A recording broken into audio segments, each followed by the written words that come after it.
എല്ലാവർക്കും SB അടുക്കളയിലേക്ക് സ്വാഗതം. നമ്മൾ തയ്യാറാക്കാൻ പോകുന്നത് ഉണ്ടംപൊരിയാണ്. അതിന് വേണ്ടിയിട്ട് ചെറുപഴമാണ് ഒരു 5 എണ്ണം തൊലി കളഞ്ഞ് വെച്ചിട്ടുണ്ട്.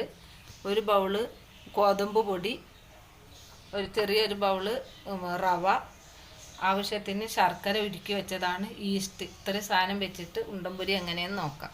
കുറച്ച് ഈസ്റ്റാണ്, നമുക്കിത് വെള്ളത്തിലിട്ട് കുതിർത്തിയിട്ട് വേണം അതിലേക്ക് ചേർത്ത് കൊടുക്കാൻ.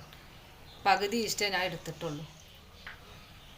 പഴമൊക്കെ നല്ലപോലെ കൈകൊണ്ട് ഉടച്ച് വെച്ചിട്ടുണ്ട്. ഇനി അതിലേക്ക് നമുക്ക് ആദ്യം ഗോതമ്പ് പൊടി ഇട്ട് കൊടുക്കാം.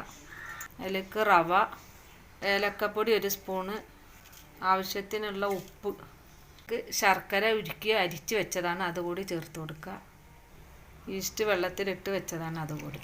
ഇനി ഇതെല്ലാം കൂടി നമുക്ക് നല്ലപോലെ ഒന്ന് കൈകൊണ്ട് കുഴച്ചെടുക്കാം. ഒരിക്കലും മാവൊക്കെ നല്ലപോലെ കുഴച്ചെടുത്തിട്ടുണ്ട്. ഇതേ ലൂസിലേ പാടുള്ളൂ. ഇങ്ങനെ കൈമന്ന് മുറിഞ്ഞു വീണ രീതിയിൽ കുഴച്ചെടുക്കുക.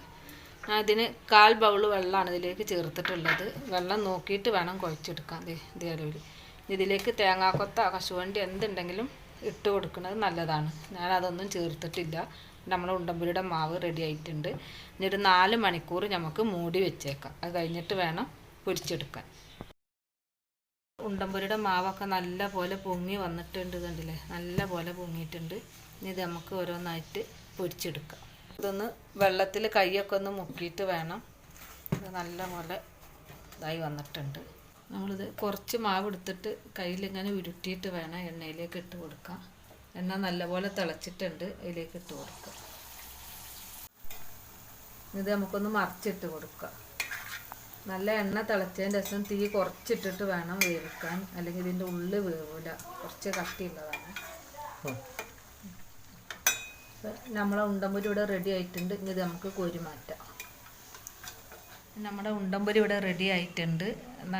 നല്ല സോഫ്റ്റ് ഉണ്ടംപൊരിയാണ്. ഇത് കണ്ട, നല്ല സോഫ്റ്റ് ഉണ്ടംപൊരിയാണ്. അപ്പോൾ എല്ലാവരും വീട്ടിൽ ട്രൈ ചെയ്ത് നോക്കുക. വീഡിയോ ഇഷ്ടമായ ലൈക്ക് ചെയ്ത് സബ്സ്ക്രൈബ് ചെയ്ത് സപ്പോർട്ട് ചെയ്യുക.